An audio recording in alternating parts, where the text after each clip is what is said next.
SSLC +2 പരീക്ഷകളിൽ ഉന്നത വിജയം നേടിയ വിദ്യാർത്ഥികൾക്ക് മന്ത്രിയുടെ ആദരവ്. ഏറ്റുമാനൂർ മണ്ഡലത്തിലെ സ്കൂളുകളിൽ ഉൾപ്പെട്ട വിദ്യാർത്ഥികളെയാണ് സ്ഥലം MLA കൂടിയായ മന്ത്രി VN വാസവൻ ആദരിച്ചത്. ഓരോ സ്കൂളുകളിലും നേരിട്ടെത്തിയാണ് വിദ്യാർത്ഥികൾക്കുള്ള മന്ത്രിയുടെ അനുമോദനം. ഏറ്റുമാനൂർ മണ്ഡലത്തിലെ സ്കൂളുകളിൽ നിന്നും SSLC +2 പരീക്ഷകളിൽ ഫുൾ A+ നേടിയ വിദ്യാർത്ഥികളെയാണ് മന്ത്രി VN വാസവൻ ആദരിക്കുന്നത്.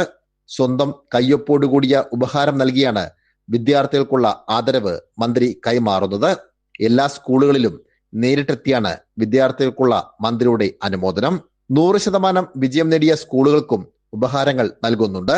അസംബ്ലി മണ്ഡലത്തിലെ മിക്കവാറും എല്ലാ സ്കൂളുകളും 100% SSLCക്ക് വിജയം കരസ്ഥമാക്കിയിരിക്കുന്നു എന്നത് ഏറെ നമുക്ക് അഭിമാനിക്കാൻ വക നൽകുന്നു. നമ്മൾ ഒരു ദിവസം 1 മണിക്കൂറിൽ കുട്ടികളിൽ പൊതുവിജ്ഞാനം വളർത്തിയെടുക്കാൻ കഴിയുന്ന പുതിയ സാഹചര്യം സംജാതമാക്കുന്ന കാര്യം കൂടി ഈ വർഷത്തെ നമ്മുടെ ക്ലാസ്സുകളിൽ തുടക്കം കുറിച്ചിരിക്കുന്നു എന്നത് കുട്ടികളിൽ വേണ്ടത്ര രൂപത്തിൽ പൊതുവിജ്ഞാനം വളർത്താൻ സഹായിക്കുമെന്ന കാര്യത്തിൽ സംശയമില്ല. Holy Cross Higher Secondary School Thellakam, Mangalam English Medium School, Government Girls High School, Model Residential School, Government Vocational Higher Secondary School എന്നിവിടങ്ങളിലെ വിദ്യാർത്ഥികളെയാണ് കഴിഞ്ഞ ദിവസം ആദരിച്ചത്. വെട്ടിമുകൾ സെന്റ് പോൾസ് ഹൈസ്കൂൾ അങ്കണത്തിൽ ചേർന്ന യോഗത്തിൽ നഗരസഭ വിദ്യാഭ്യാസ standing committee chairperson doctor S. Beena അധ്യക്ഷയായി.